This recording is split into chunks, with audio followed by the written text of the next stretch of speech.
Don pictures தம்பி ஆகாஷ் பாஸ்கரன் வந்து படம் எடுக்கிறாருன்னு சொன்ன உடனே 50 கோடி 60 கோடி சம்பளம் கொடுக்குற Sathyajyothi films super good films அவங்களெல்லாம் ஒதுக்கி வச்சுட்டு நான் புது தம்பிக்கு நான் ப்ராஃபிட் ஷேரிங் முறையில் போய் நடிப்பேன்னு இந்த ஹீரோ வந்து நடிக்கிறாரு. நடித்த உடனே இவரும் வந்து பொங்கல் ரிலீஸ் பராசக்தி தமிழ் வெல்லும் எலெக்ஷன் நேரத்தில் கரெக்டாக ஜனவரியில் ரிலீஸ் பண்ணி அந்த இவங்க பிளான் எல்லாம் பாருங்களேன். எலெக்ஷன் நேரத்தில் ஜனவரியில் இந்திய எதிர்ப்பு படம் வந்துச்சுன்னா தமிழகம் அந்த படத்தை பார்த்து எழுச்சி அடையுமா, எழுச்சி அடைஞ்சு உதயசூரியனுக்கு முன்னாடி சொன்னீங்களே நம்ம ஆர்கே நகர் தம்பி அதேதாங்க எல்லாம் அந்த படம் பார்த்த உடனே நேர கை எவ்வளோ சிறுபிள்ளைத்தனமாக இருக்குது பார்த்தீங்களா. ஃபஸ்ட்டு இன்னைக்கு இருக்கிற இளைய தலைமுறையினருக்கு மொழி போடணும் என்னன்னு புரியாதுங்க. ஃபஸ்ட்டு இந்த பணத்தை லாண்டர் பண்ணி திருப்பி இந்த சிஸ்டத்துக்குள்ளே கொண்டு வரதுக்கான வேலைகளில் அவர் ஈடுபடுகிறார். உதயநிதியோட புத்தி சினிமா விட்டே போல. அவங்க அப்பா மந்திரி ஆகிட்டே இனிமேல் சினிமா விடுன்ட்டார். இந்த டிஸ்ட்ரிபியூஷன்லாம் பண்ணாது. நான் அதுக்கு தான் என் பினாமி ராஜாசங்கரை வச்சுருக்கேன். ராஜாசங்கர் ஒரு பையனை இதை பார்த்துப்பாங்க, நீ அங்கே போகக்கூடாதுன்றதை தெளிவாக சொல்லிவிட்டார். அன்பில் மகேஷ் நீ ஒன்றும் கவலைப்படாத, சொந்தக்கார பையன் இருக்கான், சொந்தக்கார பையன் இருக்கான், சரி அவனை வச்சு எடுத்தா நாளைக்கு கேட்க மாட்டாங்களா, ஒன்றும் கவலைப்படாதீங்க. அவரோட மாமனார்கிட்டேருந்து 100 கோடியை அவர் அக்கௌண்ட்டுக்கு ட்ரான்ஸ்ஃபர் பண்ணுவோம். ட்ரான்ஸ்ஃபர் பண்ணி அதை வச்சு டான் பிக்சர்ஸ் தொடங்கப்படுகிறது. அந்த பேர் Akash Bhaskaran, producer Akash Bhaskaran, Dawn pictures Akash Bhaskaran. கதை கேட்குறது, ஆர்டிஸ்ட் ஃபிக்ஸ் பண்ணுறது, ஃபைனலைஸ் பண்ணுறது எல்லாமே உதயநிதி. ஆமாம். இந்த கட்சி கூட்டங்களுக்கெல்லாம் வராமல் அங்கே இருக்கிறார் இல்லையா, இந்த நேரத்தில் வந்து கதை கேட்டுன்னு இருப்பார். அவருக்கு பிடிச்சது அது ஒன்று தான். சம்மந்தம் இல்லாமல் ஒரு Lotus Pictures, Ramesh Pictures, Suresh பிக்சர்ஸ்னு வைக்க வேண்டியது என்னையா விடியல் பிக்சர்ஸ், இது தெரியாதா? இந்த சினிமா மூலமாக மணி லாண்டரிங் செய்யும் வேலையை இவர்கள் செய்து கொண்டு இன்று மாட்டிக்கொண்டு முழிக்கிறார்கள். எப்படி கரெக்டாக போய் புடிச்சாங்களே. மாப்பிள்ளை சார் மிக மகிழ்ச்சியாக ஐரோப்பாவில் சுற்றுப்பயணத்தில் இருக்கிறார். ஓகே, சந்தோஷம், சினிமா எடுக்கிற மாட்டு அதுதான் அது இருக்காதா? இந்த முதல்வர் நாட்காலியில் திரு மாமாவை அமர வைக்கிறதுக்கு நான் தேவைப்பட்டேன், அந்த பதவியையும் அந்த அதிகாரத்தையும் அனுபவிக்கிறதுக்கு உங்களுக்கு மகனா? இப்படி சினிமா எடுத்து இன்னைக்கு மகத்தொகை தெரியாமல் மாட்டிகிட்டு இருக்காங்க. இது உதயநிதியின் கைது வரை இந்த அமலாக்கத்துறையின் சோதனைகள் நீளுவது. உதயநிதி வரை போமா, கைது வரை போமா? அப்போ ஆகாஷ் பாஸ்கரனுக்கு ஏது இவ்வளோ துட்டுன்னா எங்கே ஏது இவ்வளோ? இப்போ இங்கே தான் கை நீடும். அந்த டியர் பிரதர்ன்றது யாரை குறிக்குது? ரதீஷ். ஓகே. எளிய குடும்பத்தில் இருந்து வந்த ஒரு சாதாரண இளைஞரை ஒரு ஐஏஎஸ் படித்த அதிகாரி டியர் பிரதர் என்று அழைப்பதற்கான காரணம் ரத்தீஷின் ஆளுமையா உதயநிதியின் அதிகாரமா? உதயநிதியோட அதிகாரம். அப்போ உதயநிதி எப்படி விசாரணை வளையத்தில் வர போவார்? இன்னொன்று, தேர்தல் நெருக்கத்தில் நீங்கள் சொன்னீர்கள் நாளைய முதல்வர் என்று. தேர்தல் நெருக்கத்தில் முதல்வர் வேட்பாளருக்கு உள்ள வச்சா இல்லை அனுதாபாலையா மாறிடுமே? அதுதான் மக்கள் கொண்டாடுவார்கள், மகிழ்வார்கள். எழுதி வைத்துக் கொள்ளுங்கள். நான் அன்று சொன்னேன், நீங்கள் பல பேர் வந்து திமுக ஆட்சி எப்படி வீழும்லாம் பேசிட்டு இருந்தாங்க. இன்னைக்கு வீழ்ச்சி தொடங்கியதா? ட்ரக் மணியில் படம் எடுத்தாங்க, இப்போ டாஸ்மாக் மணியில் படம். எஸ், ஒன்று போதை மருந்து மூலம் சினிமா, போதை மருந்து விற்ற பணத்தில் சினிமா, அப்படி இல்லைன்னா மது விற்ற பணத்தில் சினிமா, அவ்வளோதான். எப்படியா இருந்தாலும் சினிமா, அதுதான். தெரியுதா? சந்தோஷப்படுறாங்க. எப்போ உதயச்சந்திரனை சம்மன் பண்ணுவாங்கன்ட்டு இருக்குன்றாங்க. அவருக்கு என்ன, அவரே எப்படி இதில் மாட்டுவார்? Home secretary and finance secretary are closely monitoring this இஷ்யூன்ட்டு அதில் ஒரு வரி வருகிறது, கவனித்தீர்களா? ஓகே. நீங்கள் ஏதோ க்ளோஸாக மானிட்டர் பண்ணிட்டு இருக்கீங்க. மானிட்டர் பிராண்டி வாங்கினீங்களா இல்லை மானிட்டர் பண்ணிட்டு இருந்தீங்களா என்று அவரை அழைத்து அமலாக்கத்துறை கேட்க வேண்டுமா வேண்டாமா? இந்த விசாரணை முடிக்க வேண்டும். அப்புறம் எப்படி அவர் நேம் அதில் வந்ததுனால ஃபினான்ஸ் செக்ரட்டரி, டாஸ்மாக் போர்டில் ஃபினான்ஸ் செக்ரட்டரி மெம்பருங்க. அந்த நாளுக்காக உதயச்சந்திரன் அமலாக்கத்துறையால் சம்மன் செய்யப்படும் நாளுக்காக ஒட்டுமொத்த அதிகார வர்க்கம் காத்திருக்கிறது. ஓகே, கொண்டாடுவாங்க மக்கள். வெயிட் பண்ணி பாருங்க. நீங்க அன்னைக்கு கையறு நிலையில் இருப்பார் சிஎம். வணக்கம் தோழர். வணக்கம். திமுக அரசின் மிகப்பெரிய தலையெழுத்து 2, தலையெழுத்து இல்லை, தலைவலி 2. ஒன்று வந்து டாஸ்மாக், இன்னும் வந்து கனிம வளம். 3 சவுக்கு சங்கம். அப்படின்னா 4, 5 எனவே ஃபைன். 3 தலைவலி. ஒன்று அதான் ஏற்கனவே சொன்ன மாதிரி டாஸ்மாக், இன்னும் வந்து கனிம வளம், 3வது சவுக்கு சங்கம்னு வச்சுப்போம். இப்போ நம்ம இப்போ பேசிகிட்டு இருக்க இந்த தருணத்தில் கூட இடி ரைடு நடந்துட்டு இருக்கு. இந்த இடி ரைடு நடத்தக்கூடாதுன்னு இவங்க நீதிமன்றத்துக்கு போனாங்க, எல்லா இடத்துலையும் கொட்டு வாங்கிட்டு வராங்க. பட் ஆனால் இந்த இப்போ நடக்கிற இடி ரைட்டில் சிட்டிங் எம்டி, டாஸ்மாகோட எம்டி வந்து விசாகனை கூட்டு விசாரிக்கிறாங்க. அதுக்கு கூட இந்த கவர்மெண்ட் ரியாக்ட் பண்ண மாட்டேங்குது. ரெண்டாவது இதில் வந்து ஆகாஷ் பாஸ்கரன் அளவுக்கு போயிடுச்சு. What is happening? ஃபஸ்ட்டு ஒரு விஷயத்தை புரிஞ்சுக்குங்க, இது பொலிட்டிக்கல் ரைட். ஓகே, ஓகேவா?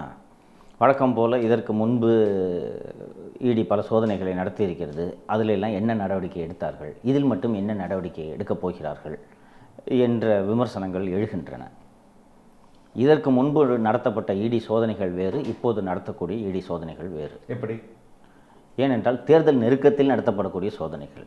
நாம் டெல்லியில் நடந்த சோதனைகள் மற்றும் கைதுகளோடு தான் இதை ஒப்பிட்டு பார்க்க வேண்டும். இன்றைக்கி டெல்லி லிக்கர் பாலிசி பற்றி யாராவது பேசுகிறாங்களா? இந்த ஸ்கேம் என்னாச்சுன்னு தெரியுமா? சார்ஜ் ஷீட் போட்டாங்களான்னு தெரியுமா? தெரியாது. எத்தனை அக்யூஸ்டு ஜெயிலில் இருக்காங்க, எத்தனை பேருக்கு பெயில் கிடைச்சதுன்னு தெரியுமா? எங்கேயாவது நியூஸ் பார்த்தீங்களா? டெல்லி எலெக்ஷன் முடிஞ்சு சர்ச் இன்வெஸ்டிகேஷன் முடிஞ்சு அவ்வளோதான்.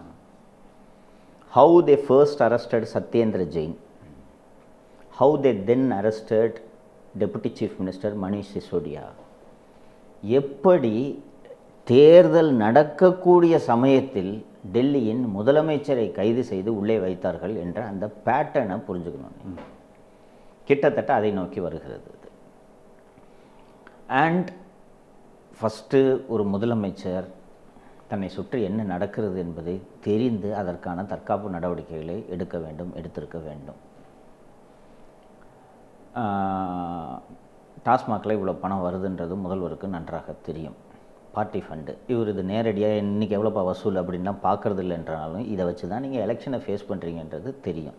To just make a correction, I think இது எந்தளவுக்கு ரொம்ப நெருங்கிய சோர்ஸ்லேருந்து கிடைச்சு, they have developed an app. அந்த ஆப்பில் எவ்வளோ கவர்மெண்ட் டெண்டர் போகுது, அது எவ்வளோ வருது, அதில் எவ்வளோ கமிஷன் வருது, எல்லாமே வந்து கைபேசியிலேருந்து கண்டுபிடிச்சிட முடிகிற அளவுக்கு ஒரு ஆப் ரெடி பண்ணியிருக்காங்க.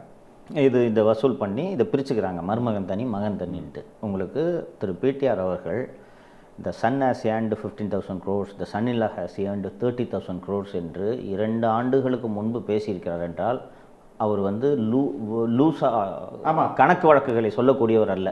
ஒரு 2,000 கோடி இருக்கும்பா அப்படி பேசக்கூடியவர் அல்ல. அந்த வால்யூமை தெரிஞ்சு தான் அவர் சொல்லியிருக்கார். ஒன்று, உங்களது நிதியமைச்சர் சட்டப்பேரவையில் டாஸ்மாகில் 50% ரெவென்யூ லீக்கேஜ் இருக்குன்னு அசம்பிளியில் பதிவு செஞ்சாரா?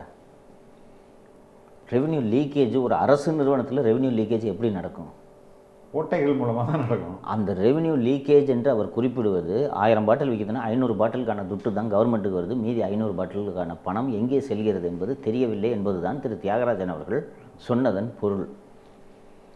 அரசுக்கு வர வேண்டிய வருவாய் பாதி வருவாய் எங்கேயோ போகுதுன்னு உங்களுடைய நிதியமைச்சர் சொல்லும்போது, அண்ணா அது எப்படின்னு நீங்கள் சொல்கிறீங்க, அதை சரி பண்ணுங்க என்று நீங்கள் அவரிடம் சொல்வதற்கு பதிலாக அவரை மாற்றுகிறீர்கள் என்றால் எப்படிப்பட்ட முதலமைச்சர்? ஃபஸ்ட்டு நீங்கள் ஒரு மிகப்பெரிய எதிரி கூட மோதிக்கிட்டு இருக்கீங்க. ஒன்று. ரெண்டாவது, இவ்வளவு கேஷ் ஜென்ரேட் ஆகும்போது எங்கேயாவது ஒரு இடத்துல இதுக்கான ஆதாரங்கள் இருக்குமா இருக்காதா? உறுதியாக இருக்கும், உறுதியாக இருக்கும். இது வந்து இப்போது ஒரு மிகப்பெரிய மருத்துவக் கல்லூரி கட்டுகிறார்கள். அந்த மருத்துவக் கல்லூரியில் ஒரு 20% லஞ்சமாக அந்த ஒப்பந்ததாரர் அமைச்சருக்கு கொடுக்குறார் என்று வைத்துக்கொள்வோம். அதை நீங்கள் கண்டுபிடிக்கிறது கஷ்டம். கரெக்ட். ஓகேங்களா? சத்தம் போடாமல் வாங்கி என்ன 1000 கோடி போட்டிருக்க இந்த பில்டிங்னா 1000 கோடி ஆகும், சிமெண்ட் வேலை கம்பி வேலைன்னு சொல்லுவான். கண் முன்னால் அனைவருக்கும் தெரிந்து நடைபெற்ற ஊழல் இந்த டாஸ்மாக் ஊழல். மற்ற நான் ப்ரொக்யூர்மெண்ட்டுக்குள்ளே நாளைக்கு 1 கோடி மக்கள் bottles which means 1 crore people போறாங்க. 1 crore people தெரியுமே, அது டெய்லி தெரியும். ஒரு பாட்டிலுக்கு 10 ரூபான்னு வச்சா ஒரு நாளைக்கு 10 கோடி, ஒரு மாதத்துக்கு 300 கோடி ஜென்ரேட் ஆகுது. இந்த ஜென்ரேட் ஆகிற 300 கோடியை எங்கேயாவது ஒரு இடத்துல நீங்கள் போய் வைக்கணும், ஏதாவது ஒரு இடத்துல முதலீடு செய்ய வேண்டும். இதை நாமும் நீங்கள் சொன்னது போல் 1 கோடி மக்களுக்கு தெரிந்ததோடு அல்லாமல் அமலாக்கத்துறை அதிகாரிகளுக்கும் வருமான வரித்துறை அதிகாரிகளுக்கும் இது தெரிந்து தானே நடக்கிறது. எல்லோரும் இதை பார்த்து கொண்டு தானே இருக்கிறார்கள். அப்போ இந்த பணம் எங்கே போகுது, யார் கலெக்ஷன் பண்ணுறது, எங்கே இது போய் சேர்கிறது என்பதை ஏஜென்சிஸ் பார்ப்பார்களா மாட்டார்களா? என்னைக்கா இருந்தாலும் இது நமக்கு சிக்கலை உண்டாக்கும் என்பதை ஒரு முதல்வர் கணிக்க வேண்டுமா வேண்டாமா? கண்டிப்பாக. ஃபெலிக்ஸ், நான் உங்ககிட்ட சொல்கிறேன், உங்களுக்கும் நினைவு இருக்கும்னு நினைக்கிறேன். 2G ஸ்கேம் வெடிச்சு பூதாகரம் ஆகிற அளவுக்கு கருணாநிதிக்கு தெரியாது. ஏன் இருக்கா? ரொம்ப தாமதமாக தான் அவருக்கு தெரிய வருது. நீராராடியா டேப்ஸ் வெளியானப்போ தலையில் அடிச்சுக்கிட்டார். இதெல்லாமாடா ஃபோனில் பேசுவீங்க? ரொம்ப தாமதமாக தான் அவருக்கு தெரியுது. இல்லை, அப்படி தாமதமாக தெரிந்ததாக அவர் கூறுகிறார். ஆனால் நான் எப்படி என்னுடைய தலைமைக்கு தெரியாமல் இதை நான் செய்வேன் அப்படின்றது தான் அப்போதைய அமைச்சருடைய கேள்வி. ஹைகமாண்ட் நான் எப்படி பண்ணுவேன்? இன்னைக்கு அவர் ஆக்ட் பண்றாருன்றாரு. இன்னைக்கு அவர் ஆக்ட் பண்றாரு, தலைவர் ஆக்ட் பண்றாரு. அவர் சொல்லுவார், எனக்கு தெரிந்ததை நான் சொல்கிறேன். இவ்வளோ வால்யூம் இப்படி இந்த ஸ்கேம் நடந்ததுன்றது அவருக்கு தெரியல. ஏதோ துட்டு வருது அவருக்கு தெரியும், அது அளவுக்கு தெரியும்.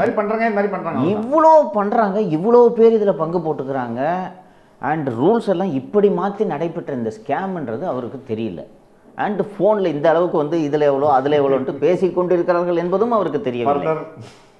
அண்டு கலைஞர் டிவிக்கு இது போல் 200 கோடி வந்தது என்பதும் அவருக்கு தெரியாது. இங்கே ஏதோ ஃபண்டு வந்திருக்கு, அவர் தலைவரை ஆரம்பிச்சிடலாம். தலைவர் அன்னைக்கு அவருக்கு மாறன் சகோதரர்கள் மீது இருந்த கோபம் தான் அதிகமாக இருந்தது. டிவி ஆரம்பிக்கணும்னு மட்டும் சொல்லிட்டாரு. இதுக்கு ரூபாய் 200 கோடி எங்கேருந்து வந்துச்சுன்னு இந்த மாதிரி பாம்பேலேருந்து ஒரு தொழிலதிபர் நமக்கு தரேன்னு சொல்லியிருக்காரு கடனா என்றதும் 2G பணம் என்பது அவருக்கு தெரியாது.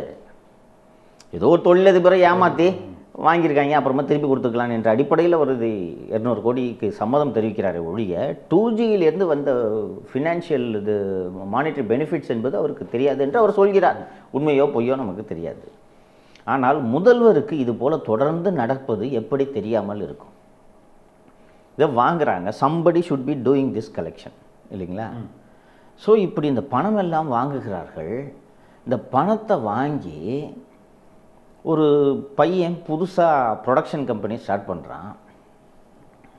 பெரிய பெரிய நிறுவனங்கள் ஏவிஎம், சூப்பர் குட் ஃபிலிம்ஸ் எல்லாம் இருந்த இடம், சத்யஜோதி ஃபிலிம்ஸ் எல்லாம் இருந்த இடம் தெரியாமல் ரொம்ப கஷ்டப்பட்டுட்டு எப்போ எங்களுக்கு ப்ரொடக்ஷனே வேண்டாம் என்று ஒதுங்கி ஓரமாக போய்விட்டார்கள். பிரபல ஸ்டுடியோக்கள் எல்லாம் மூடிக்கொண்டிருக்கின்றன.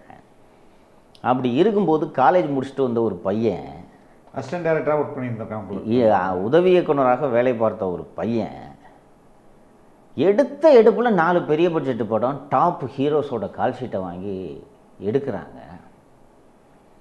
அண்ட் அதற்கு விடியல் பிக்சர்ஸ் என்று பெயர் வைக்கிறார்கள். டான் பிக்சர்ஸ், விடியல் தானே, நீங்கள் அது உங்கள் தொடர்பு நிரூபிச்சுக்கிட்டே இருக்கணும். அப்புறம் அவர்கிட்ட போய் இந்திய எதிர்ப்பு போராட்டத்தை பற்றி ஒரு படம் பீரியட் ஃபிலிம் ஒன்று எடுக்கிறோம் அப்படின்னு சொல்லிட்டு சொல்கிறாங்க.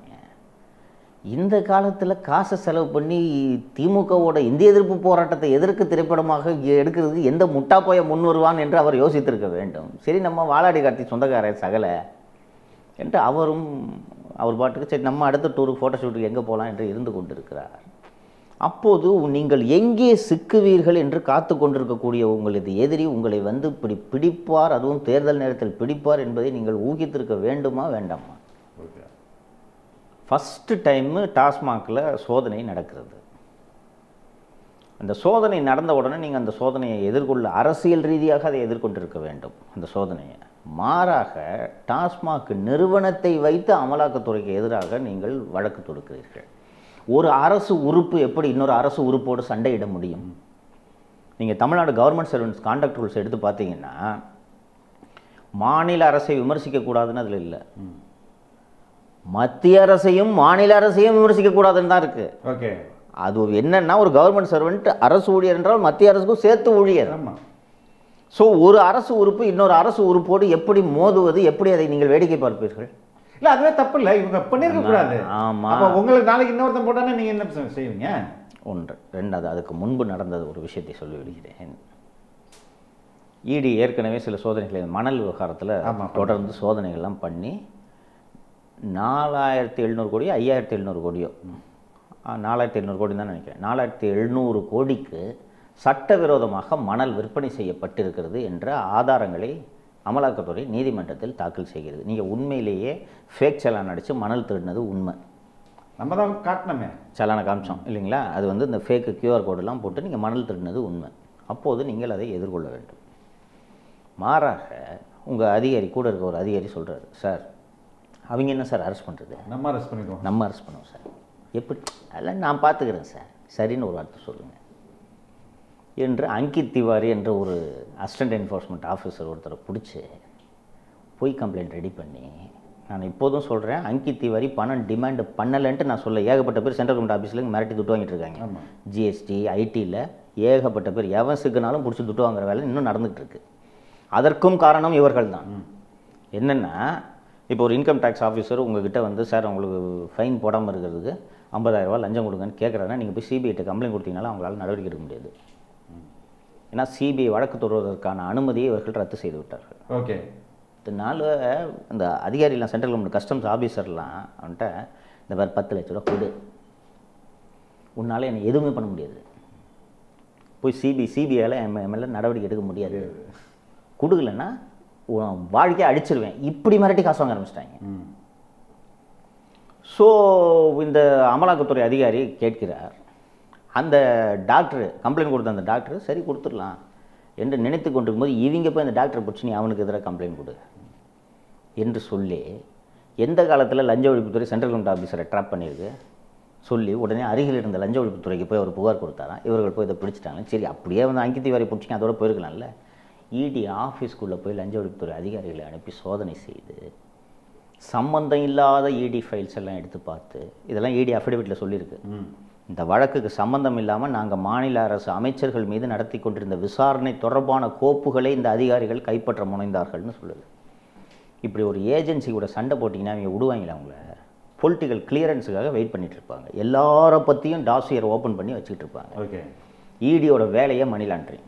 ஏன் அவாலா ஏஜென்ட்டு ஃபெலிக்ஸ் இருக்கார், ஃபெலிக்ஸுக்கு ரெகுலராக அந்த டாஸ்மாக் வசூல் ஃபெலிக்ஸுக்கு தான் வருதுன்னா ஃபெலிக்ஸ் எந்த வழியாக இந்த பணத்தை அனுப்புகிறார் என்பதெல்லாம் அவங்க கண்காணித்துக்கிட்டே இருப்பாங்க. ஃபெலிக்ஸ் வந்து பிரதீப்கிட்ட கொடுத்து இந்த துட்டை பதுக்கி வைக்கிறாருன்னா கம்முன்னு சரி இருக்கட்டும், கிளியரன்ஸ் வரட்டும்னு வெயிட் பண்ணிட்டு இருப்பாங்க. என்னைக்கு நேரம் வருதோ அங்கே போய் பண்ணுவாங்க. இப்போது ஒரு காமன் மேனு நம்மளை போன பெரிய அளவு விவரம் தெரியாதவர்களுக்கே தெரியும். ஒரு புது பையன் சினிமா கம்பெனி ஆரம்பித்து சிவகார்த்திகேயனை வச்சு ஒரு படம், தனுஷை வச்சு ஒரு படம், சிம்பு வச்சு ஒரு படம், எப்படிப்பா இது சாத்தியம்? அதுவும் சிவகார்த்திகேயன் தனுஷுக்கெலாம் வந்து 2027 வரை கால் ஷீட்டு ஃபுல்லு. அந்த ஏற்கனவே கால் ஷீட் முன்னாடியே கொடுத்து அட்வான்ஸ் வாங்கிடுவாங்க. கால் ஷீட் கொடுக்குறதுனா என்ன, 10-50 கோடி சம்பளம்னா ஒரு 15 கோடி அட்வான்ஸ் வாங்கிடுவாங்க. அட்வான்ஸ் வாங்கின நிறுவனங்களோட கால் ஷீட்டெல்லாம் தூக்கி டிலே பண்ணிவிட்டு புதுசாக ஆரம்பிக்கிற இந்த தம்பிக்கிட்ட வந்து வாங்க நம்ம 2 பேரும் இட்லி கடை போடலான்னு சொல்லிட்டு கூட்டிகிட்டு போய் நடிக்கிறாருன்னா இதை இந்த ஏஜென்சிஸ் கண்காணிக்காதா? இவர்கள் டான் பிக்சர்ஸ் தரப்பில் சொன்னது என்னவென்றால், இது வந்து ப்ராஃபிட் ஷேரிங் முறையில் எடுக்கப்படுகிற படம். ப்ராஃபிட் ஷேரிங்னா என்னன்னு தெரியுமா உங்களுக்கு? தெரியாது. நீங்கள் ப்ரொடியூசரு, நான் ஹீரோ, என்னோட சம்பளம் 25 கோடி, நான் 10 பைசா பணம் வாங்காமல் உங்கள் படத்தில் நடிப்பேன். ஓகே, நீங்கள் படத்தை இன்வெஸ்ட் பண்ணி படத்தை எடுத்து முடிச்சிருவீங்க. ஓடுற காசில் வர்றதில் எனக்கு ஒரு 70%, உங்களுக்கு ஒரு 30%. இது ஆந்திராவில் this formula is successful because there are 8000 screens in Andhra Telugu. இங்கே மொத்தமே இன்னொரு ஸ்க்ரீனு, இன்னொன்று 70,000 ஸ்க்ரீன்ஸ். இங்கே 60,200 ஆர் சம்திங் எல்லாம் சேர்த்து. இங்கே எந்த ஹீரோவும் இந்த ப்ராஃபிட் ஷேரிங் மெத்தடுக்கு ஒத்துக்கிறது இல்லை. அவங்களுக்கு தெரியும், கதை கேட்கும்போது நல்லா சொல்கிறான், படம் எடுத்து முடிச்சு பார்த்தா சம்மந்தம் இல்லாமல் இருக்குது என்று அந்த ஹீரோக்களுக்கு தெரியும். படம் வந்து ஓடலைன்னா அவர்கள் இந்த 60 கோடி இழக்கிறதுக்கு தயாராக இருப்பாங்களா? ஸோ எந்த ஹீரோவும் இங்கே ப்ராஃபிட் ஷேரிங் மெத்தடுக்கு தயாராக இல்லை.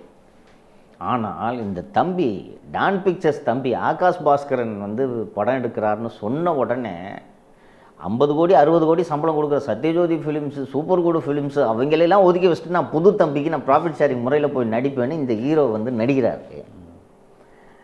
நடித்த உடனே இவரும் வந்து பொங்கல் ரிலீஸ், பராசக்தி, தமிழ் வெல்லும், எலெக்ஷன் நேரத்தில் கரெக்டாக ஜனவரியில் ரிலீஸ் பண்ணி அந்த பிளான் எல்லாம் பாருங்களேன். எலெக்ஷன் நேரத்தில் ஜனவரியில் இந்திய எதிர்ப்பு படம் வந்துச்சுன்னா தமிழகம் அந்த படத்தை பார்த்து எழுச்சி அடையுமா? எழுச்சி அடைஞ்சு உதயசூரியனுக்கு முன்னாடி சொன்னீங்களே நம்ம ஆர்கே நகர் தம்பி, அதேதாங்க எல்லாம் அந்த படம் பார்த்த உடனே நேர கை உதயசூரியன். எவ்வளோ சிறுபிள்ளைத்தனமாக இருக்குது பார்த்தீங்களா? ஃபஸ்ட்டு இன்னைக்கு இருக்கிற இளைய தலைமுறையினருக்கு மொழி போர்னா என்னன்னு புரியாதுங்க. ஃபஸ்ட்டு அன்னைக்கு அதுக்கான கண்டியூசிவ் சுச்சுவேஷன் இருந்துச்சு, மொழி போர் எடுபட்டுச்சு. இன்றைக்கி வந்து 63 நடந்த ஒரு போராட்டத்தை, 60களில் நடந்த போராட்டத்தை நீங்கள் இன்றைக்கி திரைப்படமாக எடுத்தோன்னா அந்த திரைப்படத்தை பார்த்து தமிழக இளைஞர்கள் எழுச்சி விட்டு நான் திமுகவை மீண்டும் கொண்டு வருவேன் ஆட்சிக்குன்னு ஓட்டு போடுவான்னு நம்பி நீங்கள் இதை எடுக்கிறீங்களே, இதை ஏஜென்சிஸ் பார்த்து கொண்டு இருக்க மாட்டாங்க. நாம் இந்த நிகழ்ச்சிக்கு முன்னாடி விவாதிச்சுக்கிட்டு இருந்த மாதிரி ஏன் இவர்கள் இந்த திரைப்படத்தில் மீண்டும் மீண்டும் கால் வைத்து கொண்டிருக்கிறார்கள் என்றால், உதயநிதி சினிமாவை விட்டு இன்னும் வெளியிலே வரல. கரெக்ட். மாப்பிள்ளை ஒரு மணல் கிணல்னு சில வசூல்களை அவர் வந்து ராக்கெட் ஸ்பேஸ் போட்டுட்டு இருக்காரு. அவர் தொழிலதிபர். அந்த துட்டை வாங்கி ஒரு 30 கோடி ரூபாய்க்கு வாட்ச் வாங்கணும், வெளிநாடுகளில் முதலீடு செய்ய வேண்டும், விண்வெளி தொடர்பான தொழிலை தொடங்கி நாம் தமிழகத்தின் எலான் மஸ்காக உருவாக்க வேண்டும் என்பது அவரோட இந்த புதுசாக விதைன்னு ஒரு ஸ்டார்ட் அப் ஆரம்பிச்சிருக்காரு. ஓகே, சீட் ஃபண்டிங் நிறுவனம். அது என்னென்னா அவர் வந்து இந்த பணத்தை லாண்டர் பண்ணி திருப்பி இந்த சிஸ்டத்துக்குள்ளே கொண்டு வரதுக்கான வேலைகளில் அவர் ஈடுபடுகிறார். உதயநிதியோட புத்தி சினிமா விட்டே போல. தொடர்ந்து நாம் இந்த சிகப்பு பூதம் நிறுவனத்தை பற்றி மீண்டும் மீண்டும் விமர்சனம் செய்ததன் மூலமாக அவங்க அப்பா மந்திரி ஆகிட்டே இனிமேல் சினிமா விடுன்ட்டார். இந்த டிஸ்ட்ரிபியூஷன்லாம் பண்ணாது. நான் அதுக்கு தான் என் பினாமி ராஜா சங்கர் வச்சுருக்கேன். ராஜா சங்கர் ஒரு பையனை இதை பார்த்துப்பாங்க, நீ அங்கே போகக்கூடாதுன்றதை தெளிவாக சொல்லிவிட்டார். சொன்ன உடனே இவர் சின்னவர் அப்பா அந்த மாதிரி சொல்லிட்டாரு, எப்படி இது சினிமா இண்டஸ்ட்ரியை நம்ம விட்டு கொடுக்குறதுன்னா, ஒரு அன்பில் மகேஷ் நீ ஒன்றும் கவலைப்படாத, சொந்தக்கார பையன் இருக்கான், சொர்ணமயில் ஜுவல்லரி சொந்தக்கார பையன் இருக்கான், சரி அவனை வச்சு எடுத்தா நாளைக்கு கேட்க மாட்டாங்களா, ஒன்றும் கவலைப்படாதீங்க, அவரோட மாமனார்கிட்டேருந்து 100 கோடியை அவர் அக்கௌண்ட்டுக்கு ட்ரான்ஸ்ஃபர் பண்ணுவோம். என்கிட்ட சொன்னது 100 கோடி பேங்க் அக்கௌண்ட்டில் இந்த பையன் ஆகாஷ் பாஸ்கரனுக்கு அவரது மாமனார் ட்ரான்ஸ்ஃபர் பண்ணிக்கிறார். கெவின் கே ரங்கநாதன் ட்ரான்ஸ்ஃபர் பண்ணுறாரு. ட்ரான்ஸ்ஃபர் பண்ணி அதை வச்சு டான் பிக்சர்ஸ் தொடங்கப்படுகிறது.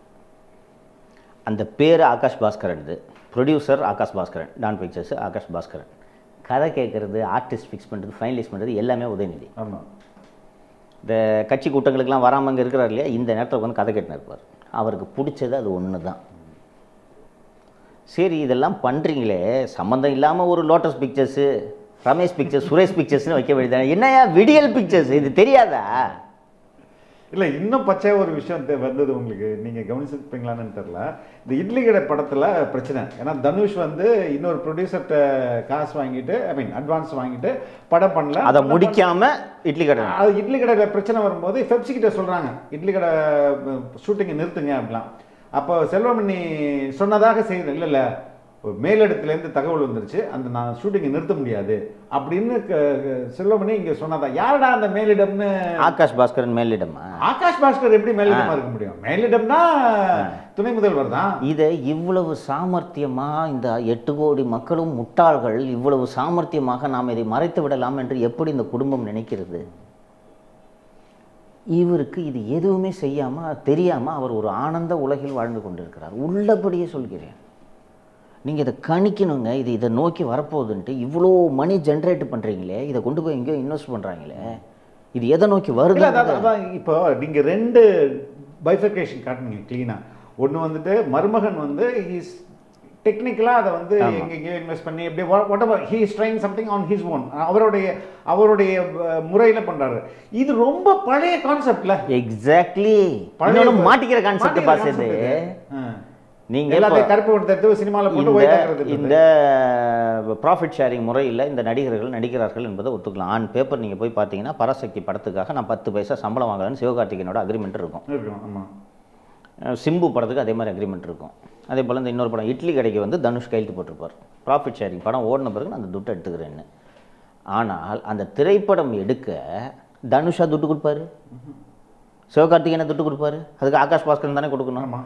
பேருக்கு வந்து நீங்கள் இந்த படம் வந்து ப்ராஃபிட் ஷேரிங் முறையில்னு சொன்னாலும் இந்த படம் எல்லாமே தனுஷ் படமும் சரி சிவகார்த்திகேயன் படமும் சரி, அதெல்லாம் சிவகார்த்திகேயன் படத்துக்குலாம் செலவு அதிகம், லாவிஷ் எடுத்துருக்காங்க. அன்லிமிட்டெட் பட்ஜெட், அதுக்கு பேர் தான் அன்லிமிட்டெட் பட்ஜெட். அப்போ இதற்கான பணம் எங்கிருந்து வந்தது என்பதை எடுப்பது அவ்வளவு கடினமா? நீங்கள் இந்த உள்ள படத்தில் பணியாற்றக்கூடிய டெக்னீஷியன்ஸுக்கு நீங்கள் கேஷ் பேமெண்ட் கொடுத்துருந்தாலும் ஒவ்வொருவருக்கும் எவ்வளவு தருகிறீர்கள் என்ற கணக்கு அந்த சங்கத்தில் பதிவாகுமா இல்லையா அல்லவா?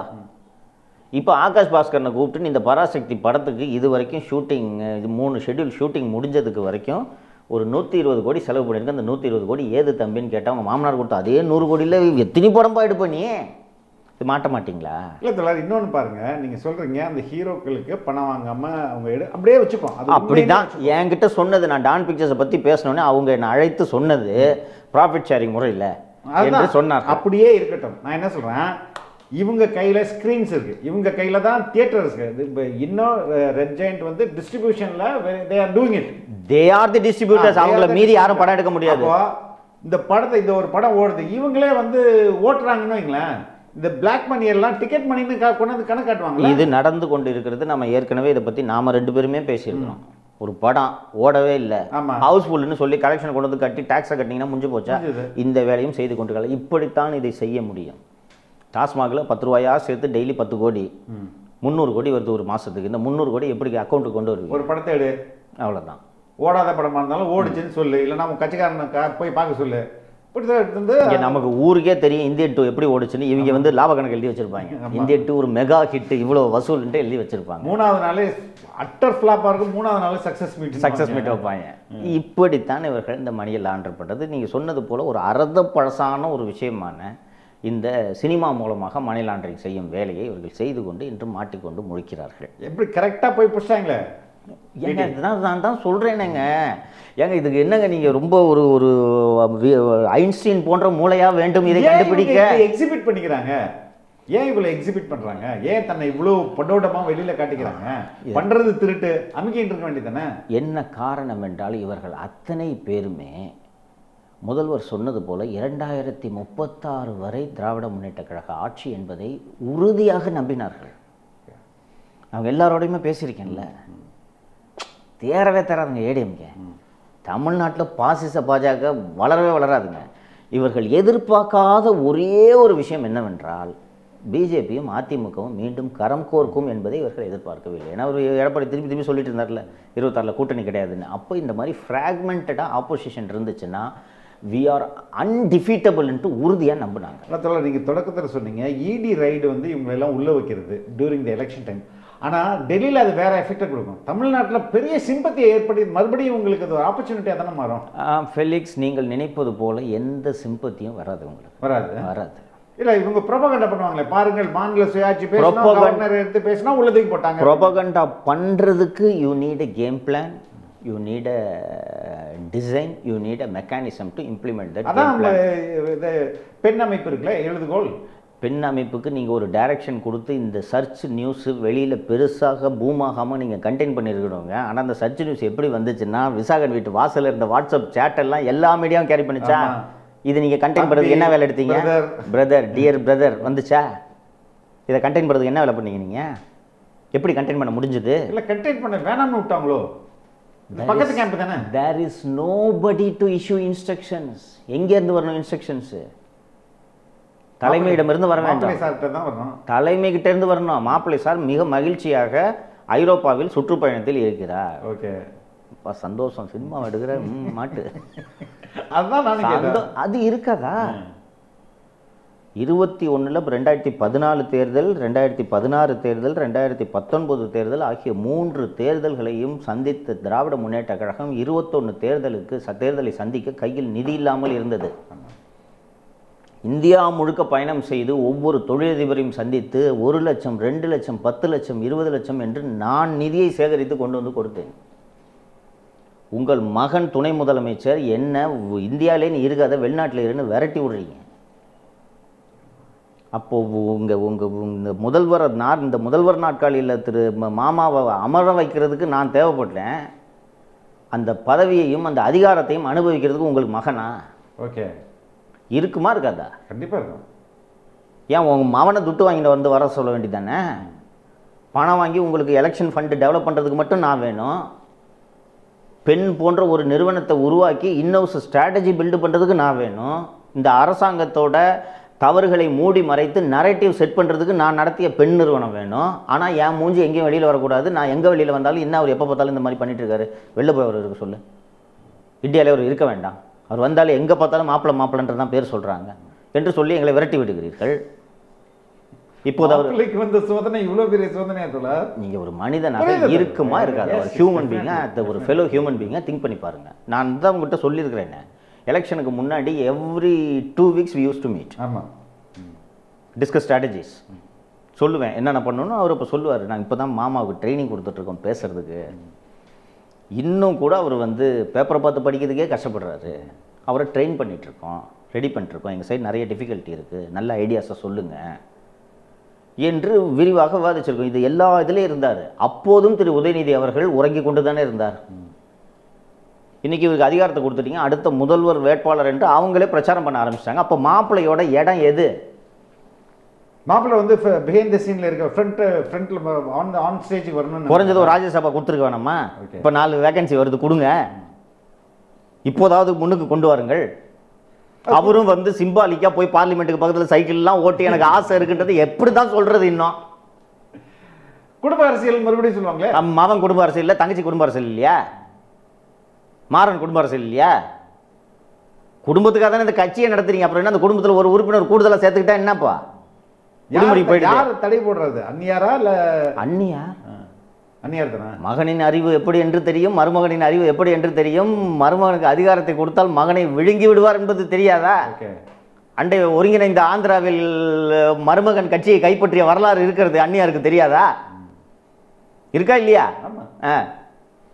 இன்னொன்று பையன் எப்படின்றது தெரியல, பையன் சாயங்காலம் 5 மணிக்கு தான் எந்திரிப்பான். இரண்டு முறை முதல்வர் வந்து சொல்றாரு துணை முதல்வருக்கு உடம்பு சரியில்லை அப்படின்னு இப்போ அசம்பிளியில்.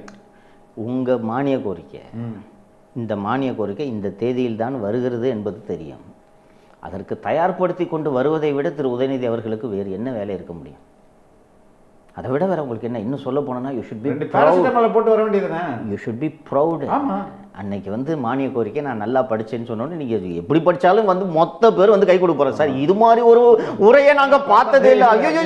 ஐயோ, தமிழகத்து சட்டசபையின் 150 கால வரலாற்றில் இது போன்ற ஒரு உரையை இந்த அவை கண்டதில்லைன்ட்டு எல்லாரும் பாராட்ட போகிறாங்க. அதை நீங்கள் அனுபவிக்காமனா உங்களுக்கு அந்த தேடல் இல்லை. ஏன் தோழர் அவர் வந்து இவ்வளோ இப்போ நான் என் பையனோ என் பொண்ணையோ அவங்க விரும்பாத ஒன்றை நான் வந்து கட்டாயப்படுத்த மாட்டேன். உனக்கு என்ன பிடிக்குமோ அதை படிமா, உனக்கு என்ன பிடிக்குதோ அதை செய், உனக்கு என்ன பிடிக்குதோ அதை பண்ணுறா அப்படின்றது தான் நான் வந்து இந்த அப்ரோச் தானே அவங்க குழந்தைங்க மேலே இருக்கணும். பிடிக்காத ஒன்று தூக்கி போய் வச்சு அமுக்கிறதுல என்ன பிரயோஜனம்? சொத்து கையை விட்டு போயிடும்ல. துரை வைகோ என்ன பிறப்பிலிருந்தே திராவிட அரசியல் பேசி வளர்ந்தவரா? வைகோ பாசறையில் அரசியல் பயின்றவரா? சீரட்டை அவரம் பண்ணிட்டு இருந்தவர் தானே. ஐடிசியோடைய ஃப்ரான்ச்சைஸ் 250 கோடி கட்சி சொத்து இருக்கு வையாபுரி ட்ரஸ்ட்டில். தமிழ்நாடு பூரா கட்சிக்கு கட்டடம் இருக்கு. நாளைக்கு பையனை ஒதுக்கிட்டானா மல்லை சேர்த்த தூக்கின்னு போயிட்டான்னா அப்பா நான் இல்லைப்பா அந்த ஐடிசி பிஸ்னஸே பண்ணிட்டேன். அப்பாடி அப்பாவுக்கு சொத்தை பையன்கிட்ட ஒப்படைச்சிட்டு போயிட்டோம். அதை தவிர வேறு என்ன இருக்குதுல்ல சொல்லுங்கள் நீங்கள். ஹீஸ் ரிலக்டன்ட்னு தெரியும். இன்னொன்று அவங்க மகளை கூட கொண்டு வரலாம் விருப்பம் இருந்ததுனால். என்னதான் இருந்தாலும் ஒரு குடும்பத்தில் ஆண் வாரிசுகளுக்கு இருக்கக்கூடிய மகிமையும் மகத்துவமும் பெண்களுக்கு கிடையாது என்பது யதார்த்தம். பெண்ணுரிமையெல்லாம் வாயில் பேசிக்கலாம். இவ்வளவு பெண்ணுரிமை பேசிய கருணாநிதி ஸ்டாலினைத்தானே தேர்ந்தெடுத்தார், கனிமொழியை தேர்ந்தெடுக்கவில்லை. இத்தனைக்கும் கனிமொழி ஒரு காரணம் இல்லை. எதுக்கு ராசத்தியமலை எப்படி காரணம்? என்ன காரணம்? அவங்க போட்ட அவங்களோட ப்ரெஷர் இருக்குல்ல, ப்ரெஷர்னால சரி தயாலபாவும் ஒரு காரணம் இல்லையா? அதெல்லாம் இருக்கலாம். கருணாநிதி தெரிந்து அடையாளம் கண்டிருக்க வேண்டுமா வேண்டாமா? நமக்கான அரசியல் வாரிசு யார், நமக்கான வாரிசாக இருக்க யார் தகுதியானவர் என்பதை கருணாநிதி அடையாளம் கண்டிருக்க வேண்டுமா வேண்டாமா? கண்டிருக்க வேண்டும். கனிமொழி ஒரு எழுத்தாளர், இலக்கியவாதி. கலைஞரை போலவே திராவிட முன்னேற்ற கழகத்தின் தன்மையை போலவே தமிழ் மற்றும் தமிழ் சார்ந்து இயங்கக்கூடியவர். இலக்கிய உலகில் எல்லோருக்கும் அறிமுகமானவர். பெருசாக சொல்ல முடியவில்லை என்றாலும் ஓரளவுக்கு ரீசனபிளான பேச்சாளர். அரசியலில் ஆர்வம் கொண்டவர். அனைவரையும் அனுசரித்து போகக்கூடியவர். எல்லாவற்றுக்கும் மேலாக குடும்பம் திருடியதற்கு சிறை சென்ற தியாகி. இந்த பக்கம் மகன் எடுத்துக்கங்க. சொந்த அண்ணன் கூட போட்டி போடுறதுக்கு முடியாமல் கோச்சுக்குன்னு வீட்டில் வந்து அம்மா மடியில் படுத்துக்கக்கூடிய ஒரு மகன். இன்னொரு மகனை எடுத்துக்கிட்டான்னா கொலை பண்ணிவிட்டு பஸ்ஸை கொளுத்துறதுல இருக்கக்கூடிய இன்னொரு மகன். அவர் பார்லிமெண்ட்டுக்கே போல ரொம்ப கஷ்டப்பட்டு கேபினட் மினிஸ்டர் ஆனால் ஒரு நாள் கூட மத்திய மந்திரி அலுவலகத்திற்கு செல்லவில்லை. மாறாக மதுரைக்கு வந்து தளபதி கூட எஸ்ஆர் கோபி கூட உட்கார்ந்து சீட்டாடி கொண்டிருக்கிறார் ஒரு மகன். இன்னொரு மகன் சினிமாவில் தோல்வி அடைந்து விட்டு எப்போ பார்த்தாலும் கூட 2 கைத்தடிங்களை வச்சுக்கிட்டு எப்போ எனக்கு தலைவர் பதவி கொடுப்பேன், எப்போ எனக்கு தலைவர் பதவி கொடுப்பேன் என்று பிடிவாதம் பிடிப்பதை தவிர தன்னை நிரூபித்துக் கொள்ள அவர் எதுவுமே செய்ததில்லை. இவரை சொல்கிறேன், அவர் ஸ்கிராப் பிஸ்னஸ், வேறு எதுவும் வர மாட்டார். இன்னும் உங்கள் செல்வியை எடுத்துக்கிட்டிங்கன்னா செல்விக்கு பிஸ்னஸ், அதை தாண்டி இன்ட்ரெஸ்ட் இல்லை. ஆனால் எனக்கு அரசியல் வேணும்னு அரசியலில் தான் இருப்பேன்னு பிடிவாதமாக அரசியலை நோக்கி மீண்டும் மீண்டும் வருவது யார்? கனிமொழி. அப்படி இருக்கும்போது ஸ்டாலினைத்தானே அவர் தேர்ந்தெடுத்தார். அப்படி இருக்கும்போது சில கல்வி நிறுவனங்களை எல்லாம் நடத்திய அனுபவம் பெற்ற, ஓரளவுக்கு நிர்வாக அனுபவம் பெற்றவராக இருந்தாலும் திருமதி செந்தாமரைக்கு அரசியலில் ஆர்வம் இல்லை என்பது அவங்க குடும்பத்தில் இது வரைக்கும் உங்களுக்கு பொலிட்டிக்கல் ஆம்பிஷன் இருப்பது போல தெரியவில்லை. இவங்களும் அதுக்கான நட்சர் பண்ணல. அப்படி இருக்கும்போது பொண்ணுகிட்ட எப்படி சொத்தை கொடுக்க முடியும்? இது இங்கே ஒரு என்ன தொடர் ஒரு வீடு வச்சிருக்கீங்க, அந்த வீட்டை காப்பாற்றி பையனுக்கு வச்சுட்டு இருக்கு. பல பல நூற்றாண்டு தலைமுறைகளுக்கான ப்ராப்பர்ட்டியும் இதுவும் சொத்தும் இருக்கும் உங்கள்கிட்ட. நான் அந்த சொத்தை சொல்லவில்லை, அறிவாலயம் என்ற சொத்தை சொல்கிறேன். அறிவாலயம் என்ற கருவூலத்தை கருவூலத்தை சொல்கிறேன். அந்த சொத்து தான் வைகோவுக்கு என்ன, அவர் சொந்த வீடு கை விட்டு கலிங்கப்பட்டி வீடு போய்டும்னா பிரச்சனை, தாயகம் போய்விடும் என்ற பிரச்சனை, இவர்களுக்கு அறிவாலயம் போய்விடும் என்ற பிரச்சனை. இன்னொரு கோணத்திலிருந்து இன்னொரு விஷயத்தையும் சேர்த்து சொல்கிறேன் நான். இவர் உதயநிதி எழுத்தாளர் இல்லை, இலக்கிய ஆளுமையா, அவருக்கு முறை சொல்லிங்க என்ன சம்பந்தம்? அது வந்து ஒரு ஸ்ட்ராட்டஜி. எம்டி ஃபார் முரசொலி தானே. ஆமாம், முரசொலிக்கு எம்டியை போட்டிங்கன்னா அந்த சொத்தும் கையை விட்டு போயிடக்கூடாது. இந்த ஆட்சி வந்ததும் கனிமொழியிடம் இருந்த பங்கு, செல்வத்திடம் இருந்த பங்கு, செல்வியிடம் இருந்த பங்கு, தமிழரசிடம் இருந்த பங்கு என்ற அனைத்து பங்குகளையும் விலை கொடுத்து வாங்கி மொத்த பங்குகளையும் இன்று திரு உதயநிதியின் கரங்களுக்கு வருவது போல் சொத்து பரிமாற்றத்தை இவர்கள் நடத்தியதற்கான காரணம் என்ன? மார்க்கெட் ரேட்டு கொடுத்து வாங்கினாங்க. மார்க்கெட்டில் ஒரு ஸ்கொயர் ஃபீட்டு இத்தனை ரூபானா அந்த ரேட்டை கொடுத்து எல்லாருக்கும் இந்த உனக்கு பணம் செட்டில் பண்ணிவிட்டு இன்றைக்கி மொத்த சொத்து முரசொலியோட அந்த பில்டிங் ட்ரஸ்ட்டு எல்லாமே அவங்க கையில் இன்றைக்கி வந்துருச்சு. என்ன ரீசனு? அதை இவங்க சொத்தை பார்க்குறாங்க. ஒரு முக்கியமான அஞ்சுகம் ட்ரஸ்ட்னு ஒன்று இருக்குது. அஞ்சுகம் ட்ரஸ்ட் எல்லாமே வந்துருச்சுங்க. அப்படியா? ஆமாம், அதைத்தான் இவங்க சொத்தா பார்க்குறாங்க. அதனால தான் மகன் வாரிசாக வர வேண்டும், மகனுக்கு பிறகு பேரன் வாரிசாக வர வேண்டும் என்பதற்காக தான் இளைஞரணி மாநாட்டில் பேரனை மேடை ஏற்றுனது. பார்த்தீங்களா நீங்கள்? இவங்களோட திங்கிங் ப்ராசஸ் இப்படி தான் இருக்காது. இது ஒரு பப்ளிக் பார்ட்டி, இது வந்து பொதுமக்களுக்கான கட்சி அப்படின்றது அந்த உணர்வே இல்லை போல இருக்குது. யாருக்கு இருக்கு அந்த உணர்வு? எதுக்கு இப்போ தைலாபுரத்தில் எதுக்கு அப்பா பையன் சண்டை போட்டுட்டு இருக்காங்க? அது தனி. எதுக்கு சண்டை போட்டு சீனியர் லாஸ்ட் தி பேட்டில் நினைக்கிறேன். He lost the battle. 120 மாவட்ட செயலாளர் கூப்பிட்டா 16 பேர் வந்திருக்காங்க. அங்க என்ன சண்டை சொல்லுங்க? அங்க என்ன பிரச்சனை? அங்கேதான் அது அங்கே ப்ராப்பர்ட்டி அண்ட் பவர், அவ்வளவுதான். இது எல்லாமே குடும்ப ப்ராப்பர்ட்டி, குடும்ப ப்ராப்பர்ட்டிக்காக நடக்கக்கூடிய சண்டை. அந்த அடிப்படையில் தான் விரும்பாவிட்டாலும் அரசியலில் இவருக்கு ஆர்வம் இல்லாவிட்டாலும் திணிக்கப்படுகிறார் உதயநிதி. அதற்கான எந்த முயற்சியும் உதயநிதி எடுக்க மாட்டாராம். ஆனால் இவருக்கு தான் இந்த பதவி, இவரைத்தான் துணை முதல்வராக்குகிறார்கள். இல்லை, இப்போ அடுத்த டென்யூரில் அவர் இஃப் இன் கேஸ் டிஎம்கே வந்துச்சுன்னா அவர் தான் சீஃப் மினிஸ்டர். அப்போ இந்த சொத்து கைவிட்டு போய்விடக்கூடாது என்பதற்காகத்தான் திரு உதயநிதி அவர்களை இந்த மாதிரி. ஆனால் பாவமாக இருக்கா அவர் பார்த்தா? விருப்பம் இல்லாத செயலை செய்கிறதை விட கொடுமையான கொடுமை உலகத்திலே கிடையாது. ஆனால் சூழ்நிலை கைதி அவர் விட்டுருந்தோன்னா உண்மையிலே ஒரு நல்ல ப்ரொடியூசராக அவர் உருவாயிருப்பார். நான் நம்புகிறேன். பணத்தை மட்டும் கொடுத்துட்டு இருந்தீங்கன்னா அவருக்கு பிடிச்ச கேமரா பேஷனுங்க. அவ்வளோதான். அதனால தான் நான் இந்த தொழில் பண்ணிட்டு இருக்கேன். எனக்கு இந்த ஜேர்னலிசம் வந்து பேஷன். அதே போல தான் உங்களுக்கும் எனக்கும். நீ எத்தனை வாட்டி ஜெயிலில் பிடிச்சி போட்டாலும் திருப்பி நான் இதை வந்து செய்கிறது காரணம் நான் நேசிக்கிறேன் இதை. எனக்கு இது பேஷன். எனக்கு இப்போ ஒரு பெரிய ஃப்ளைட்டை கொடுத்து ஓட்டு அப்படின்னா கூட எனக்கு அதில் விருப்பமே இருக்காது. இன்ட்ரெஸ்ட் இல்லை. எக்ஸ்ட்ரீமாக நான் சொல்கிறேன். எனக்கு இதுதான் எனக்கு பிடிக்கும். இப்போ பிடிக்காத ஒரு செயலை போட்டு அவர் மேலே அமுக்கிறது. இப்படி திணிப்பதன் காரணமாகத்தான் இந்த அதிகாரத்தை வைத்துக்கொண்டு என்ன செய்வது என்று தெரியாமல் இப்படி சினிமா எடுத்து இன்னைக்கு மகத்தொகை தெரியாமல் மாட்டிகிட்டு இருக்காங்க. இது உதயநிதியின் கைது வரை இந்த அமலாக்கத்துறையின் சோதனைகள் நீளுவது. உதயநிதி வரை போமா, கைது வரை போமா? அப்போ ஆகாஷ் பாஸ்கரனுக்கு ஏது இவ்வளோ துட்டுன்னா எங்கே ஏது இவ்வளோ? இப்போ இங்கே தான் கை நீடும். அந்த டியர் பிரதர்ன்றது யாரை குறிக்குது? யார் சொல்லுங்கள்? டியர் பிரதர் யார்? விசாகன் ஒருத்தருக்கு டியர் பிரதர். தம்பின்னா நம்ம ஒன்று ரதீஷ். ஓகே. ஒரு ரதீஷ் யாருன்றது பெரிய பின்புலம் கிடையாது ரதீஷுக்கு. ஒரு எளிய குடும்பத்திலிருந்து வந்தவர். எனக்கு தெரியும் ரதீஷை. எளிய குடும்பத்திலிருந்து வந்தவர். எளிய குடும்பத்திலிருந்து வந்த ஒரு சாதாரண இளைஞரை ஒரு ஐஏஎஸ் படித்த அதிகாரி டியர் பிரதர் என்று அழைப்பதற்கான காரணம் ரதீஷின் ஆளுமையா உதயநிதியின் அதிகாரமா? உதயநிதியோட அதிகாரம். அப்போ உதயநிதி எப்படி விசாரணை வளையத்தில் வரம்போவார்? யாரோட பவரை டிரைவ் பண்ணி ரதீஷ் இன்ஸ்ட்ரக்ஷன் கொடுக்குறாரு? நேற்று அதிமுக அவங்க இந்த கேள்வி எழுப்பியிருந்தாங்க. யார் அதிகாரம் கொடுத்தது ரதீஷுக்கு ஐஏஎஸ் அதிகாரிக்கு உத்தரவு பிறப்பிப்பதற்குன்னு கேட்டிருந்தாரு. எங்கேருந்து பவர் டிரைவ் பண்ணுறாரு? சிஎம்லேருந்து டிரைவ் பண்ணியிருப்பாரு. இவங்க வேற டீம், அவங்க வேற டீம். உதயச்சந்திரனை தாண்டி அங்கே ஒரு நிழல் கூட நுழைய முடியாது. அதெல்லாம் அது பியாண்ட் ரீச். அது அங்கே போகவே முடியாது. அப்போ இவங்க ஆப்ரேட் பண்ணிட்டு இருந்திருக்காங்க. இவருக்கு இந்த அதிகாரத்தை கொடுத்தது யார்? உதயநிதி. இவர் கணக்கு வழக்குகளை பார்த்துப்பாருன்னு சொன்னதுனால தானே இவர் எம்டிக்கு இன்ஸ்ட்ரக்ஷன் கொடுக்குறாரு. அப்போ அது மாட்டும்போது ரதீஷுக்கும் உங்களுக்கும் என்ன உறவு? இதுதான் ஃபஸ்ட்டு கேள்வி உதயநிதிக்கிட்ட. இது கேட்கணுமா வேணாமா? நீங்கள் விசாரணை அதிகாரி ரதீஷை கூப்பிட்டு கேட்குறாங்க. இப்போ ஓட்டார், என்னைக்கு இருந்தாலும் மாட்டுவார். லுக் அவுட் நோட்டீஸ் இஷ்யூ பண்ண போகிறாங்க, மாட்டுவார். நீ எதுக்கு நீ வந்து டாஸ்மாக் எம்டிக்கும் உனக்கு என்ன சம்மந்தம், நீ எதுக்கு அவருக்கு மெசேஜ் பண்ண, அவர் ஐஏஎஸ் ஆஃபீஸரு, உனக்கு என்ன பரவாயில்ல? இல்லை சார் நான் சும்மா ஒரு நம்பர் கிடச்சிது அதனால நான் இந்த மாதிரி என்ட்ரிகா பிராண்டி என்ட்ரிகா விஸ்கி வாங்குங்கன்ற நான் அவருக்கு மெசேஜ் அனுப்பினேன்னா ஒத்துக்குவாங்களேன்? அப்போ கேட்கும்போது அவர் சொல்லித்தானே தர வேண்டும். அண்ணன் தான் அனுப்ப சொன்னார். அண்ணன்ட்ட கேட்டால் அண்ணன் இல்லைன்னுவார். அண்ணன் இல்லைன்றாரு, அப்போ அன்பில்மணி சொன்னார் என்று அவரே சொல்லுவார். இப்போ உதயநிதிக்கு வராமல் எப்படி போகும்?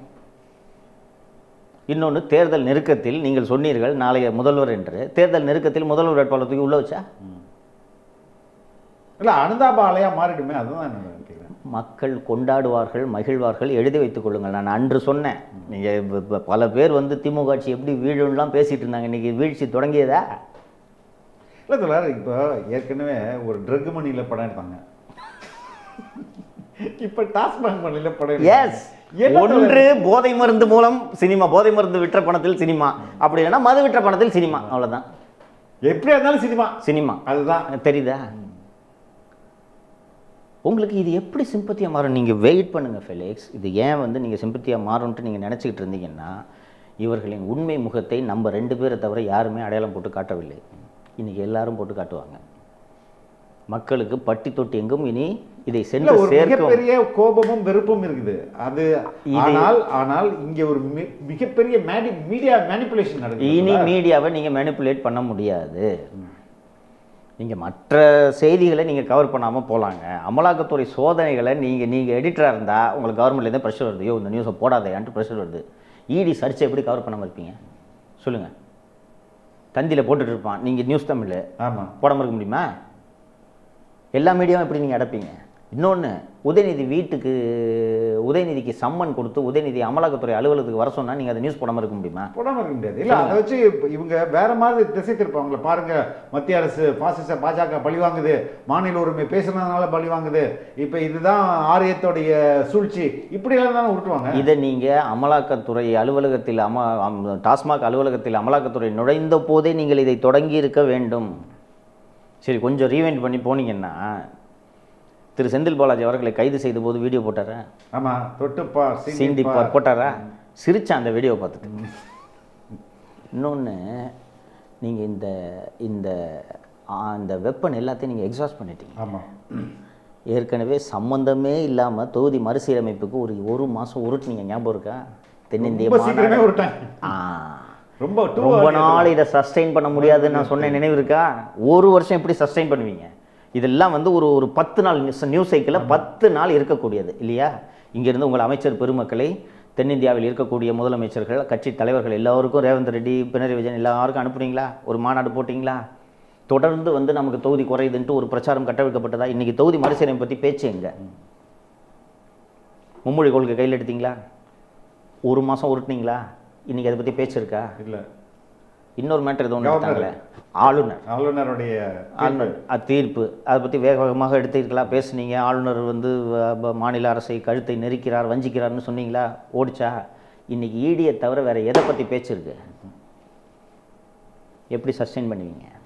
இந்த நரேட்டிவை ஒரு நாளில் செட் பண்ண முடியாதுன்றதை ஒத்துக்கிறீங்களா? அதாவது நாங்கள் மாநில உரிமைகள் பேசுவதால் தான் பிஜேபி எங்களை பழிவாங்குகிறதுன்ற நரேட்டிவை வீட்டுக்கு ரெய்டு வந்து எல்லா டாக்குமெண்ட்டையும் எடுத்துகிட்டு போன பிறகு நீங்கள் சொன்னீங்கன்னா எடுபடாது. சஸ்டெயின் பண்ணிகிட்டே இருந்துருக்கணும், தொடர்ந்து சஸ்டெயின் பண்ணிக்கிட்டே. இன்னொன்று, நீங்கள் அந்த தொகுதி மறுசீரமைப்பு பேசும்போதே தொகுதி மறுசீரமைப்பை பற்றி நாங்கள் பேசுகிறதுனால எங்களை பழிவாங்க போகிறார்கள்ன்றது நீங்கள் நரேட்டிவ் அன்னையிலேருந்து செட் பண்ணியிருக்கணும். அதற்கு அரசியல் தெரிந்தவர்கள் வேண்டும். பெண்ணில் இருக்கிறவங்களை வச்சு நீங்கள் இதை பண்ண முடியாது. அவங்களுக்கு அதிகபட்சம் ஃபோன் பண்ணி மீடியா எடிட்டர்ஸ்க்கு ஃபோன் பண்ணி இந்த டிக்கர்லேருந்து தூக்காத, இதை தவிர அவங்களுக்கு தெரியாது. இவர்கிட்ட இன்டர்வியூ எடுக்காத, இவரை வந்து இவர் நியூஸை காட்டாத, இப்படிதான் சொல்ல முடியும். எப்படி பண்ண முடியும்? நீங்கள் இப்போ எப்படி சஸ்டெயின் பண்ணுவீங்க? மக்கள் கொண்டாடுகிறார்கள், அதிகாரிகள் கொண்டாடுகிறார்கள்ங்க. அவங்கள்ட்ட சொல்கிறேன், சந்தோஷப்படுறாங்க. எப்போ உதயச்சந்திரனை சம்மன் பண்ணுவாங்கன்ட்டு இருக்குன்றாங்க. அவருக்கு என்ன, அவரே எப்படி இதில் மாட்டுவார்? அவர் இஸ் அன் ஆஃபீஸர். அவர் வந்து அவருக்கு இதில் நேரடி தொடர்பே இருந்திருக்காது. நேரடி தொடர்பு இருக்கிறது. அவர் சம்பாதிக்கிறாருங்களா? அதை பற்றி எனக்கு அவ்வளோ இல்லை. டாஸ்மாகில் எடுக்கப்பட்ட முடிவுகளுக்கு அவர் பொறுப்பா இல்லையா? அது எப்படி? அவர் என்ன கவுன்சில் ஆஃப் மினிஸ்டரா இல்லை வந்து கேபினெட்டில் முடிவு எடுக்கப்பட்டுச்சா? அப்படிலாம் ஒன்றும் கிடையாதுல்ல. TASMAC is run by a board. ஆமாம், போர்ட் ஆஃப் டைரக்டர்ஸ் தான் டாஸ்மாகில் எடுக்கக்கூடிய எல்லா முடிவுகளுக்கும் பொறுப்பு. அவர்கள் பொறுப்பு. கரெக்டு. டாஸ்மாக் போர்டில் யார் யார் மெம்பர்ஸ்? இல்லை, எனக்கு தெரியல. Home secretary, finance secretary, okay, TASMAC MD. And அந்த சேட் ஒன்று டியர் பிரதர் வெளியாச்சு இல்லை, அதில் home secretary and finance secretary are closely monitoring this இஷ்யூன்ட்டு அதில் ஒரு வரி வருகிறது, கவனித்தீர்களா? ஓகே. அவனன்றி ஒரு அணுவும் அசையாது. இப்போ அதில் ஃபினான்ஸ் செக்ரட்டரின்ற பேர் அந்த சேட்டில் இருக்கா? விசாகன் வீட்டுக்கு பக்கத்துலேருந்து எடுத்து அந்த சேட்டில் இருக்கா? அப்போ ஃபினான்ஸ் செக்ரட்டரி இப்போ உங்கள் பேர் எதுக்கு சார் வருது? நீங்கள் ஏதோ க்ளோஸாக மானிட்டர் பண்ணிட்டு இருக்கீங்க. மானிட்டர் பிராண்டி வாங்கினீங்களா இல்லை மானிட்டர் பண்ணிட்டு இருந்தீங்களா என்று அவரை அழைத்து அமலாக்கத்துறை கேட்க வேண்டுமா வேண்டாமா? இந்த விசாரணை முடிக்க வேண்டும். அப்புறம் எப்படி அவர் நேம் அதில் வந்ததுனால ஃபினான்ஸ் செக்ரட்டரி டாஸ்மாக் போர்டில் ஃபினான்ஸ் செக்ரட்டரி மெம்பருங்க. அப்போ எப்படி கேட்காம இருக்க முடியும்? அப்போது as a board member of TASMAC in your capacity as finance secretary, it is your duty to protect the interests of TASMAC. கரெக்டா? அப்போ டாஸ்மாகில் நடக்கிற ரெவென்யூ லீக்கேஜை கண்டுக்காமல் இருந்ததுனால நீங்கள் அதில் கொல்யூசிவாக இல்லையா? ஆமாம். அப்போ எப்படி அவர் வராமல் போவார்? அதுதான் தெரியாது. அந்த நாளுக்காக உதயச்சந்திரன் அமலாக்கத்துறையால் சம்மன் செய்யப்படும் நாளுக்காக ஒட்டுமொத்த அதிகார வர்க்கம் காத்திருக்கிறது. ஓகே, கொண்டாடுவாங்க மக்கள். வெயிட் பண்ணி பாருங்க. நீங்கள் அன்னைக்கு கையறு நிலையில் இருப்பார் சிஎம். இது நடக்க போதா இல்லையான்னு பாருங்க. நீங்கள் உதயச்சந்திரனை கூப்பிட்டு நாங்கள் அமலாக்கத்துறை அதிகாரிகிட்டெல்லாம் சொல்லிட்டேன் சார், அவர் தான் மெயின், அந்த பீஸை பிடுங்க, கவர்மெண்ட்டே காலின்ட்டேன் நான். எந்த அளவுக்கு அல்பமாக நடந்துக்கிறாருன்னா, ஒரு நான் தான் உதயச்சந்திரன், பிரதீப் என்னை பார்க்க வர்றாரு, வணக்கம் வைக்கல, சரியா, வணக்கம் வைக்காமல் போகிறான் அப்படின்னு இருந்துட்டு வந்துட்டு சிஎம் பார்த்த உடனே, சார் அந்த பிரதீப்பை அங்கேருந்து ட்ரான்ஸ்ஃபர் பண்ணு. ஏன் என்ன? செந்தில் ரிப்போர்ட் அனுப்பிச்சிருக்காரு சார், சரியில்லை. பல பேரை படுத்திருக்காரு. இந்த மாதிரி அவ்வளோ சிக்குன்றாங்க. சிக்கு ஒரு 10 எனக்கு இது சொன்னது 2022 தொடக்கத்தில் ஒரு நண்பர் சொல்கிறாரு, ஒரு ஜேர்னலிஸ்ட்டு உதயச்சந்திரனை பார்க்க போகிறாரு. பார்க்க போனோடனே வெளியில் இவர் காத்திருக்காரு. பக்கத்தில் பேரே சொல்கிறேன், அமைச்சர் செஞ்சி மஸ்தான். அமைச்சர் வந்து இந்த பக்கத்தில் டவாலியோட மேஸெல்லாம் வச்சுக்கிட்டு டவாலி நிற்கிறாரு, இவரும் நிற்கிறாரு. ஜேர்னலிஸ்ட்டை கூப்பிட்டு விட்றாரு உதயச்சந்திரன். சார் அமைச்சர் வெளில வெயிட் பண்ணுறாரு சார், நீங்கள் அவரை கூப்பிடுங்க, சொல்லுங்கள் நீங்கள் அப்படின்றாரு. இவர் சார் அவர் அனுப்பிச்சி விடுங்க சார், நம்ம ஃப்ரீயாக பேசலாம் அப்படின்னு. அவர் வர சொல்லுப்பா. நான் சொல்கிறது ஜனவரி 22. சொன்ன உடனே செஞ்சி மிஸ்தான் வந்து அந்த சீட்டு நுனியில் உட்காந்துக்கிட்டு, சார் இந்த மாதிரி இந்த துறையில் இந்த கோரிக்கை நான் சிஎம்கிட்ட சொல்கிறேன், போயிட்டாங்க. அனுப்பிச்சிட்டு ஜேர்னலிஸ்ட் 1/2 மணி நேரம் பேசிட்டு இருக்காங்க. இது வெட்டி வேலை. எதுக்குன்னா அந்த ஜேர்னலிஸ்ட் போய் கெத்தியா சிஎம் மிரட்டுறாரு அமைச்சரன்னு சொல்லணுமா? அந்த ஜேர்னலிஸ்ட் சீசன்டு பர்சன். பிரதர் இது என்ன பிரதர், இது மந்திரி பிரதர் அவர், இருந்தாலே மக்கள்கிட்ட போய் ஓட்டு வாங்கி ஜெயிச்சுட்டு வந்த ஒரு பிரதர், இந்த ஆளுக்கு என்னடானா அவரை நான் சிஎம்கிட்ட பேசிக்கிறேன், அந்த தோரணையை நீங்கள் பார்க்கணுமே பிரதர்னு சொன்னேன்.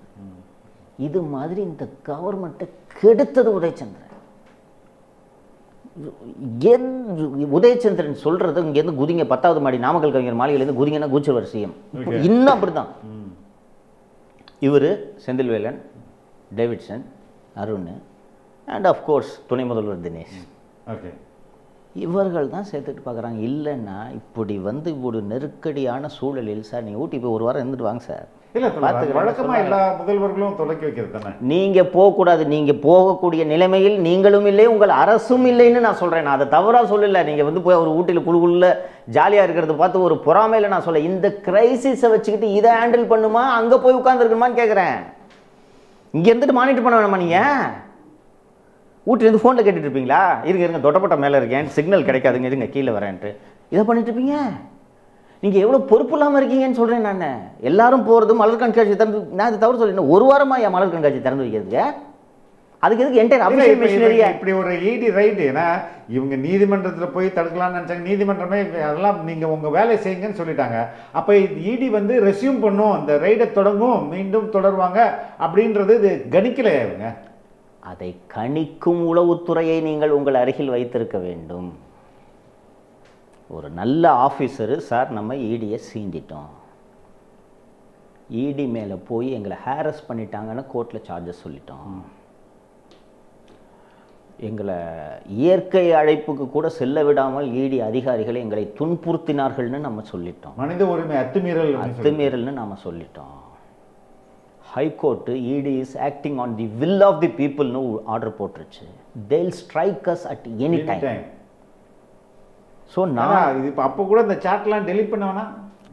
ஸோ இதுக்கு நம்ம என்னைக்கு வேணுமானாலும் இந்த சிக்கல் வரும்னு சொல்லிவிட்டு நீங்கள் இங்கே இருங்க, இதெல்லாம் ஆர்கனைஸ் பண்ணுங்கன்னு உளவுத்துறை தானங்க சொல்லணும். உளவுத்துறையை ஊட்டிக்கு போனால் சொல்லுங்கள், பார்த்தீங்களா செந்தில்? நான் பார்த்தேன். உளவுத்துறை ஒரு சீஃப் ஆஃப் இன்டெலிஜென்ஸுக்கு ஊட்டியில் சிஎம் கூட என்ன வேலை சொல்லுங்கள்? திருநெல்வேலியில் அல்வா தின்னா இந்த ஆள் கூட நிற்கிறாரு, ஊட்டிக்கு போனால் இந்த ஆள் கூட நிற்கிறாரு. நீங்கள் இதை பார்க்கணுமா அதை பார்க்கணுமா? நீங்கள் இதை கணிச்சு சொல்ல வேணாமா? அதுக்கு தானேங்க உளவுத்துறை. நீங்கள் இன்னொன்று, you are working for the welfare of the government and the chief minister. உங்கள் சீஃப் மினிஸ்டரோட வெல்ஃபேரை பார்க்காத உளவுத்துறை என்ன உளவுத்துறை? நேரம் 10 தலைகள் உருள வேணாமா? இன்றைக்கி வந்து நீங்கள் எல்லாம் உளவுத்துறைன்னு உங்களை வச்சிருக்கிறதுக்கு நீங்கள் என்ன எங்கே கொண்டு வந்து வச்சுருக்கீங்க பார்த்தீங்களா? நேரம் இது நடக்கணுமா வேண்டாமா? ஆனால் முதல்வர் எந்த நடவடிக்கையும் எடுக்க போவதில்லை. இதை சொல்லி கன்வின்ஸ் பண்ண எப்போதுமே எடுத்தது இல்லையே. அதனால்தான் சொல்கிறேன், இவர் இந்த பதவிக்கு தகுதியானவரே கிடையாது. தன்னை வந்து ரொம்ப என்ன சொல்கிறது, இரும்பு கரம் கொண்டு அடக்குவேன், நான் வந்து சர்வாதிகாரியாக மாறுவேன்னு சொல்கிறாரு. என்றைக்குமே மாறின மாதிரியே தெரியலையே. சர்வாதிகாரியாக மாறுவேன்னு சொன்னதெல்லாம் அன்றைக்கி அதை எழுதி கொடுத்துருக்காங்க, ஃபஸ்ட்டு அவ்வளோதான். அதில் என்ன இருக்குன்னு கூட இப்போ கேட்டிங்கன்னா, நான் அப்படியே சொன்னேன், நான் சர்வாதிகாரிலாம் கிடையாது, அப்பா நீ அப்படின்னு. ரொம்ப இவர் எதற்கு வந்து இவர் இந்த பதவிக்கு தகுதியானவர் இல்லைன்னு நான் சொல்கிறேன்னா, எனக்கு மற்ற சம்பவத்தெல்லாம் கூட நான் மன்னிச்சு விட்டுருவேன். இந்த கள்ளக்குறிச்சி ஒரு விஷயம், ஒரு சீஃப் மினிஸ்டர் ஒரு ஓஎம்ஆரில் ஒரு கல்யாணத்துக்கு போகிறாரு. ஆமாம், அந்த ரோடில் ஏஆர் ரஹ்மான் கான்சர்ட் நடக்குது. அங்கேருந்து திருப்பி வரும்போது டிராஃபிக்கை மேனேஜ் பண்ணாமல் 22 நிமிஷம் சீஃப் மினிஸ்டரோட கார் ரோட்டில் டிராஃபிக் ஜாமில் மாட்டி நிற்கிது.